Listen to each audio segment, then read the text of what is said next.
Hey, welcome, all my right thinkers. Thanks for tuning in to check out your boy, P Farm. Thinking, right? Out here in the lab. Yeah, and I'm in the book. Oh, I got a nice lesson for you today. We got a twofer. One is a quick lesson, little one paragraph, little lesson information. And the next one is the self mastery, the highest form of meditation.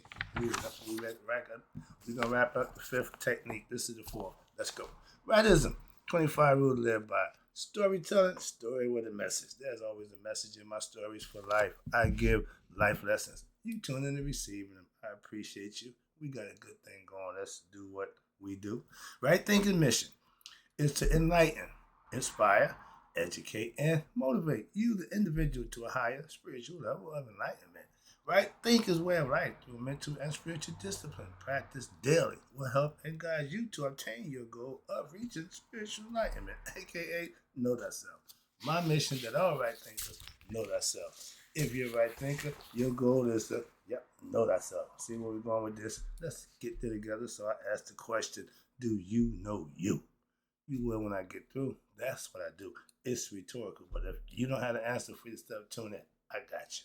A person who knows not and knows not that they know not is foolish. Disregard them. A person who knows not and knows that they know not is simple, but you can teach them. That's why I do what I do for you. I appreciate you too. Stay tuned. I got more for you. A person who knows not and believe and think that they know is dangerous, avoid them. I do. A person who knows and knows not that they know is spiritually asleep. I can awaken them. I'm your spiritual alarm clock here to wake you up with knowledge of self. That's what I do for you. A person who knows and knows that they know is wise. Follow them. All these persons reside in you. Right thinkers, know thyself and two, might be true. See right here, this guy sitting in the lotus position. That's one thing I can tell you. You'll never see me do that. Okay, that ain't happening with me. But that's the position they want you to get into when they're doing the meditative state. I don't do that. I sit up right in the chair, get comfortable. I'm gonna take you through the postures and the breathing in the last lesson. It's gonna wrap it up with that one. Let's talk about right thing. Let's talk about number 4 meditation technique, the supreme self meditation. And it's based on the hieroglyphic text of the destruction of humankind, where God sent his daughter down in lion form to get up to kill all sinners. God said, anybody who don't worship me, kill them. So the death penalty was for sinners who didn't follow and worship God by death to them. Okay, so y'all talking about, oh God don't know, he don't, but he take care of those things. Okay, understand that. So let's talk right quick. To begin your meditative situation, they tell you to be seated or lay down. That's another form they can practice. I ain't into that one, but laying flat on your back, that's the easy one for me. All right, but you either be seated or lay it down, but in a relaxed pose, because you're going to be there for a while. So get comfortable somewhere where you can be in that position for a while. Ain't no way in the world I'd be in lotus position comfortable, so that ain't happening. But you see the diagram provided below for the location of your energy centers. I showed you that in the last lesson, where the body, where it was at on a scale of 1 to 7. All right, but it's all about visualizing this inside yourself. It says here, visualize yourself gaining what they call cosmic energy. That's the serpent power. See it accumulating where? In your body. Place your concentration, focus, meditate on the what they call the first energy center. That's the bottom one, the sacrum, the red one. That's color is red. It's the base, and it represents fire from the spine. And as you exhale, you can see the energy tapping that spot. First level, second, third, fourth, fifth, sixth. Ding, ding, ding, ding. That's where the pineal gland is tapped into by the serpent power. Watch this. You tap into, and then you see it rising through the other energy centers from 1 to 6, going up to the 6th center. All right, where the pineal gland, the ancients knew about the pineal gland. It's tucked away inside the brain.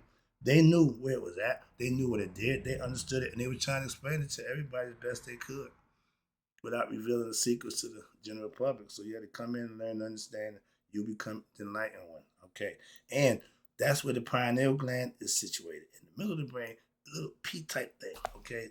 The pine cone, okay? They call the Uraeus is the serpent who taps into the third eye, the sixth ring on the chakra. Uraeus, the serpent, that's when it gets to the top level. And ding, ding, ding, you struck gold, so to speak. And when you exhale, now you see that same energy, what? Going back down. It goes up and back down. And it goes from the first to the sixth and from the sixth back to the first. And when you inhale, you repeat this exercise and you will feel the increasing levels of peace, Hotep, aka develop within your own body. Your body has its own memory, has its own routine, and you can regulate it to the best of your ability by controlling your chi, aka your life force. Remember in Chinese movies back in the day, the guy kicked him in the scrotum. He's like, ha ha, I moved my chi, ha. We didn't know what the hell that was. I remember that. The guy tried to find their weakness and they'd be moving the chi around. So, yeah, that was a good concept. They understood it well. All right, number 5. This is the highest level. The last is called the highest form of meditation. It means identification with God, the divine. You becoming one with God. That's the goal for all yogi and meditators, okay? It says here, Nup Pa Ra. Excuse me. Nup Pura. That means I am God. Get it? Nup Pu Nuk. I am the self.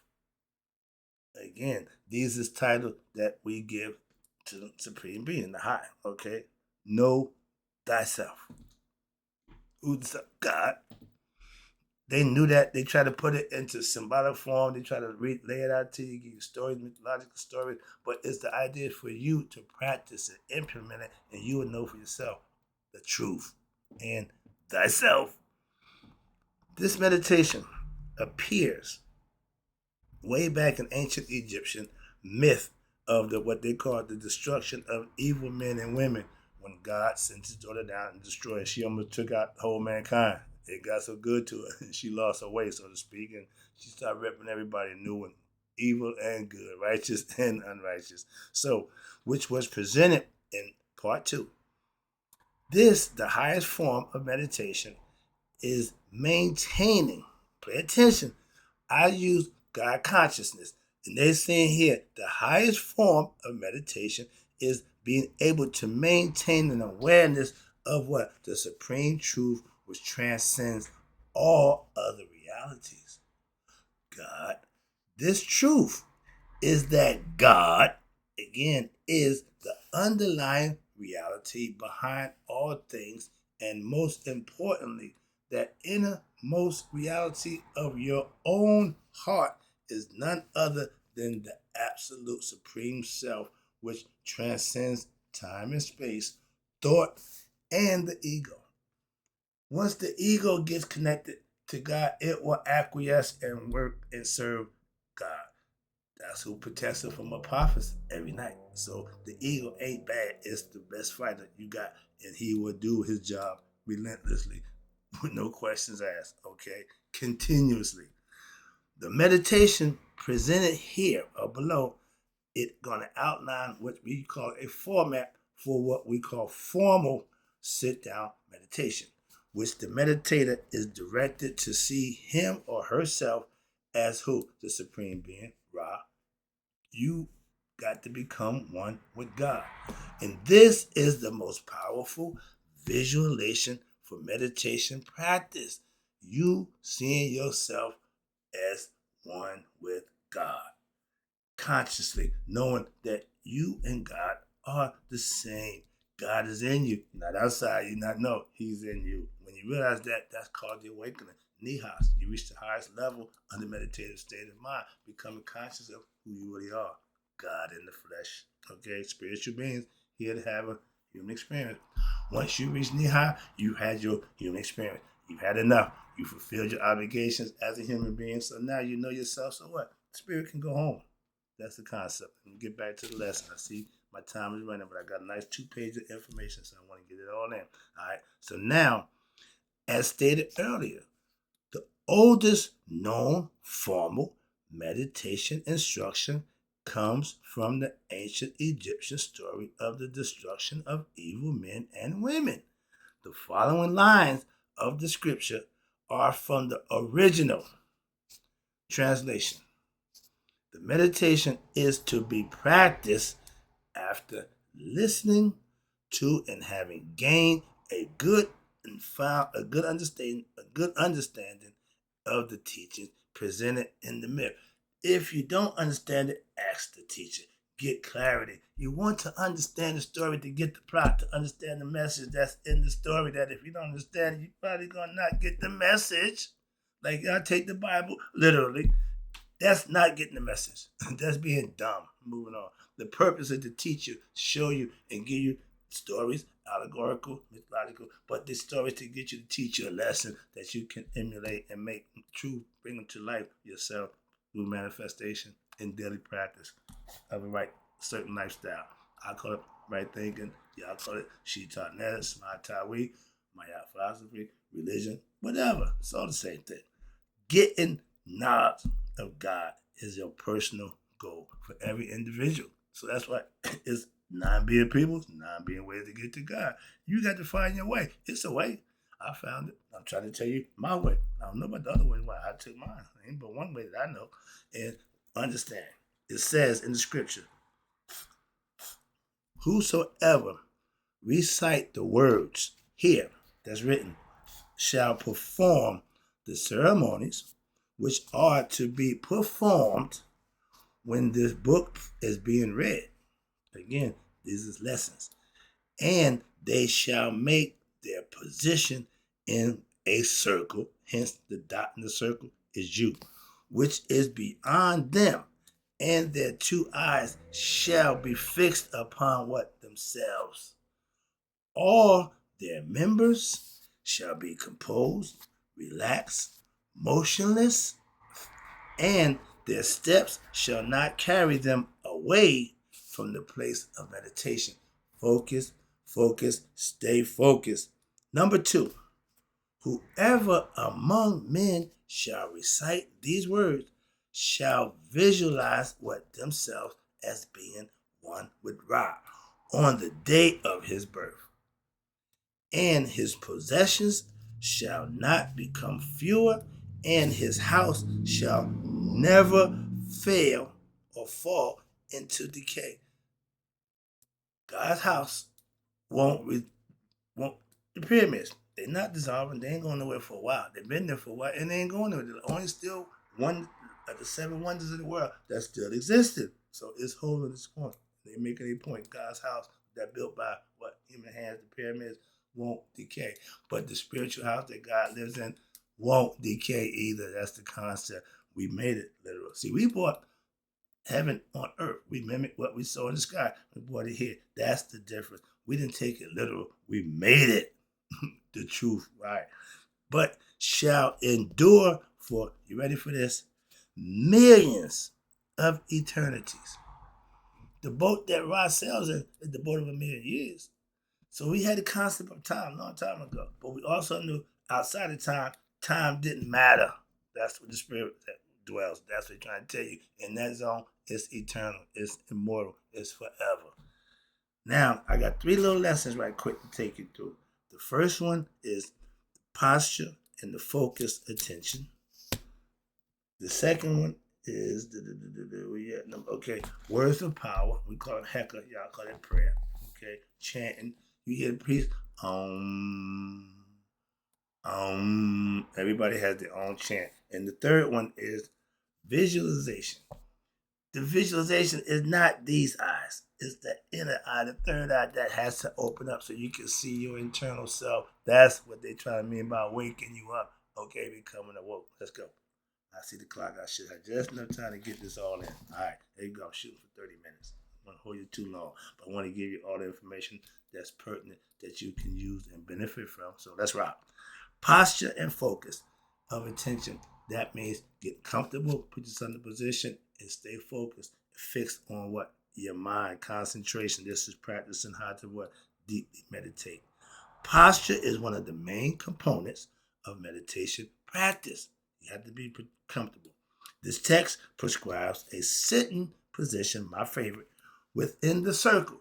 That's where you sit and you visualize yourself in the circle. Whenever I'm in the chair, I circumscribe myself, what you call due bounds. I take the compass and circumscribe myself to keep myself in that circle. That's called due bounds masonically. A little hidden secret concept about the compass.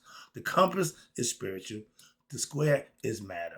That's spirit over matter all the time. The compass is always over the square, symbolically. And we don't know that. We practice it, but I know it now. And I practice all that. I didn't know none of this. I just go on what they tell me. I had no idea. But thanks to my thinking in destiny and my signs and symbol or mortal ordeal man. Okay, primordial man. They put a bunch of aspects and I can connect the dots, so to speak, and it made it easier for me to learn and acquire this information because I did already have early esoteric occult knowledge. So let's go. I knew the symbolism. And then it instructs that there should be a focusing of your mind between the eyebrows. Third eye, third eye. The end is where the bending, the little red dot in the middle of the head. They knew the pineal gland. They understood it. They tapped into it. They're way more spiritual than we are. We religious. They spiritual. Why? They knew God for themselves. They don't need a whole bunch of nonsense, okay? So they was locked in. And this area is also known as what they call the sixth energy conscious center, where what? The Uranus serpent comes and enlightens. The eye of Ra, and what they call the Ujat or Wajet, that's the eye of Haru. But they are located in all the members of your body. Your arms, your legs, etc., should be motionless. So the body should be like a dead carbide, just there. It's just there. You're not using your arms. You're not walking. Don't need your legs. You're not doing nothing, no movement. So the body is just there. Everything is being done internally, mentally. All is mental. God is mind. Okay? All is mind. God is mental. Excuse me. And it tells you posture is important. To be seated in a comfortable posture, you may create a circle in your mind. Sit here. I go into my meditative mind and I'm in my circle. That's how you surround yourself, okay? With the concept mentally, the vision in your mind. And what happens? Your posture comfortable. You may create a circle figure again in which you sit or you simple visualize that you are seated within the circle. Again, the mind game. So your third eye sees yourself at the center of the circle, which comprises what? The sun disk of Ra. You always see the dot in the circle. That was the first original sign for God. What is that? The dot in the circle somewhere down here. Oh, right here. Excuse me. Okay. That's Ra. When you saw that, that was Ra. You're the dot in the circle. You're encompassed inside Ra. That's the concept. Okay? Where we at? And see yourself as the source of all that is. You're one with what? The all, the absolute, supreme being, God, Nabertia, whoever you want to call them. But that's the goal, to visualize it in your mind consciously. Now, when you're doing that, you start speaking what they call words of power. In the papyrus, there's instructions that after having read and recited the story, you should assume a specific posture again and adapt a specific visualization in your mind. Get the picture in your mind, focus on that, keep it focused. That's mine right there. The story of the papyrus, aka destruction of humankind, is as follows. Quick breakdown. Ra, the supreme being, created the world and human beings that's in it. After many years, he walked amongst his creation and became his creation became arrogant, and they spoke evilly and disrespectful about him. Imagine God walking amongst us and we dissing him. Oh, look at it, he's dribbling, he getting old, yeah. Ain't that what happened when we get old people? Young people mock old people. And God didn't particularly care for that, so he said, all right, I'm out of here. I'm leaving y'all. And the only ones who will get to me are those who prove themselves worthy to be part of my company when I go up into heaven, my house with many rooms. Sound familiar? Okay, everybody wanted to go to Ra's house. Okay, whose house? Ra's house. And because humans had got so arrogant and egoistic, they forgot about what? His greatness, his majesty, his mercy, and about their own origins. They forgot who they was. They got caught up again. Ego tripping, bugging out, things all about them. So Ra got decided to what? God decided to punish them. Right there, it says God decided to punish them for what? You ready? For their egoism, their arrogance, and their sinful behavior. And so he sent out his eye, aka Wajet Ujat. We call it as Het Hathor for the Greeks. But his eye to what? His eye of destruction, which is Sekhmet. They put it into the Linus form. She's now Het Haru, his daughter. The female fury of Ra. She got the power and can't nobody stop her. That's why it was destruction of man and womankind, because she was ripping everybody new one. And nobody could do nothing about it. They said, Ra, you got to stop her. Good story. I gave you that lesson. But he sent what? After he sent his eye out, the eye got caught up. Now he got to send what? His mind. Tahuti. Tahuti represents God's mind. He got to send reason, logic, and right thinking to get her back in the fold, so to speak. And destruction in the form of Het Haru. And she was to kill what? All sinners. If you're the sinner, death to you. Simple as that. But no, death. My man Roger Harris said, everybody, the penalty, death. He ran the stop sign, death. But it was the concept. Excuse me. And then he even had to recall his eye. Why? Before it could kill up all human beings. And then he what? He retreated.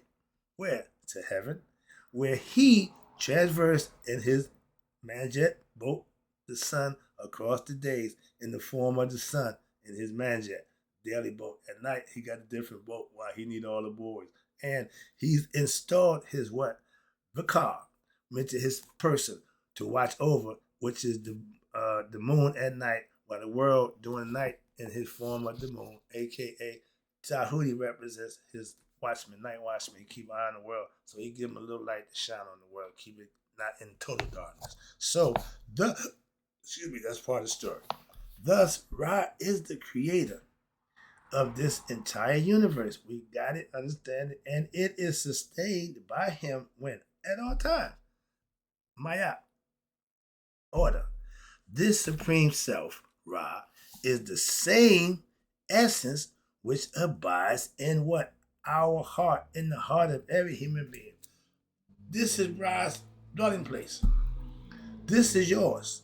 Okay? This got to become this. One with this. This leads to show. This need to know who the boss is. And when it is, it's going to acquiesce and you'll be fine. That's the difference. You have to know how your brain works, how the mind works. And when you get understanding and the knowledge of self, that's what they're teaching you, how to think right, how to use the mind. That's what Tahuti represents. And this is confirmed by the ancient Egyptian book coming forth by day in chapter 17. Therefore, having this self-knowledge, one could understand that one's higher self is in reality not the limited human body, but the transient, not the transient human personality, but the supreme self, aka God, not the ego self, the I, who we identify with. We are better than that. Okay? Therefore, those who understand this teaching, who become masters of oneself, should see him or herself as that very same self. Self-mastery is seeing you and God as one. And the words of power, which affirm this understanding, are what? Right quick. It's right here. Nu Pu Ra. I am Ra, the supreme deity. I am God. When Moses asked, who's that son? Son of the great I am. Okay. The I is you. Singular. Ego. Why? It has God out. It think it's God. Remember they said, y'all God, a Christian God. They say he the demiurge. He the fake God. He want everybody to believe he God and he really ain't. Good concept. Get the concept. Remember, it's all theological. So it's all conceptualized. It depends on how you feel, what you like. I like the Egyptian concepts philosophically. So I chose to write. The Jews did the same thing. They pick Yahweh. We take I take Yahweh. We roll with Yahweh. The Jews don't have no problem. Okay, they're more philosophical and traditional than religious as the people, and it works for them. They just go about their merry business. They just do them, and I got no problem with those people. Why? They follow the tradition that they chose. If you're a Christian, you can't be a Christian with a Muslim motif or Muslim concept. Why? You a Christian, become a Muslim, be Islam. Don't confuse yourself with playing games. Pick one horse and ride the horse. Win, place, or show to make a difference. I'm winning. Why? I got the horse right here. His name is God. I'm riding that horse. I don't know what horse you riding, but I know what I'm riding. Okay, and I win every time. Okay, moving on. But the idea of you having the wherewithal to call yourself what? God. I am Ra, the supreme divinity. For a complete version of the story, I did that. We got the Siren Resurrection myth by my man Muata Ashby. He got books about that. I got them too. Third, last one, visualization. The visualization is internal. The third eye visualizes, not the two outside eyes. Visualization is the next important element in this meditation instruction. Why? The form of visualization to be practiced here is called ritual identification with the divine self. You're practicing becoming one with God. Your ritual identification falls under the category, the yoga five categories of what? This is the yoga of devotion, of love for God. And this is the Christian because they love God. And I ain't got a problem with that. They fall into the category, so they're using it to their benefit.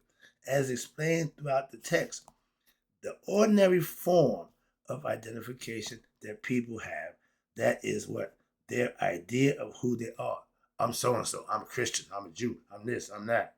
No, I am God. Okay, that's the great I am. But it's all based on egoistic notions that's based on what? Ignorance. Right there. Ding, ding, ding of their deepest true self within. This form of visualization should be practiced when? All the time. As a perpetual mindful exercise. I call it being God conscious. Christians call it being prayed up. Armor of God. We did the lesson today about putting the suit of armor on. I ain't got a problem with that. Hell of a philosophy. I teach the same thing, a little different, but the same thing. As well as when what? Practicing your formal meditation sessions. You are always what? Conscious of God. When you're not, that's when the devil comes in and creep quiet. The idle mind that ain't on God is the devil's workshop. If you ain't God conscious, you ain't prayed up, you become a victim, susceptible to what? The ego. Okay? In this meditation concept, the aspect, you the aspirant, are directed to what? Identify yourself with God. Excuse me. In the form of birth.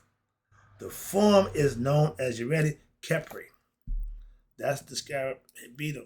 The reason we use him because when he pushed it down, this got all his eggs in it, he pushed it following the sun to keep the warmth of the sun following. But in the morning, when they come out of the dung, full grown, ready to go. Okay, like they came out of nowhere, they just come out. Okay, that's why they use them as the concept of the new dawn, new life, resurrection. Transformation is done by the scarab beetle. Okay, that's why. It comes from dung, aka shit. Okay, they born out of shit. They eat shit. They do. That's what they do. They the garbage men of the salmon of the jungle. Why? Without them, the ecosystem would be really messed up. And they had the wherewithal to respect that, so they used them as God. A scarab beetle, a dung beetle, is God conceptually. That's how you use nature forces and understand the force. Why? Every gift that animal they saw, they used it for themselves to get that strength to use to better themselves. Again, understanding nature to its highest point. And they did that by using zoomorphic forms or the headgear. Only one who wore the falcon headgear was Ra and Asar and us, which is Haru, the spirit. Why? Everybody wasn't privy to it. Wasn't for everybody. Moving on. All right, wrap it up. Let's see the clock. I try to get it. I'm on. Oh, I blew it. All right, here you go. See yourself as being one with the creation. That dissolves in order to give what? Way to the new cycle of creation, aka, excuse me, sorry about that. In the form we know as Kepri, scarab beetle. And it symbolizes what? The emerging spiritual birth of the divine within all human hearts. We all had the ability to do just that. So therefore, after performing the necessary ablutions of the mind and the body, meditation, thus you are changing your what? Your vision, your sign, your visualization concept of your oneself. Now you see yourself as what? The transformative power which gives life to what? All things. You see yourself as the sustainer of creation. You see yourself as being into which the creation dissolves in order to what? Give way to this new cycle of creation. You are not just a body, but you encompass the entire universe.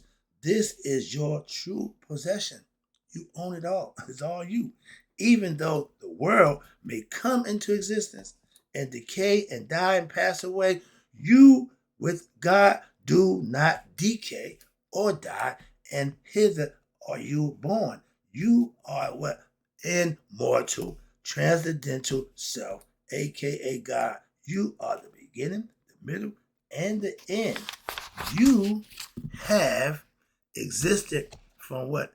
Immeasurable time and will also exist for eternity. You are one with the absolute. That's the concept of meditation and communing with your higher self, becoming one with God and realizing it for yourself and acting like it, living like it, performing it like a wise man do. Right, thinkers? Hope you enjoyed the lesson.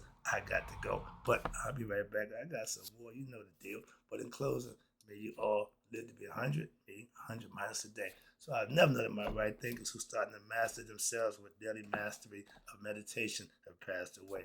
I'll be right back.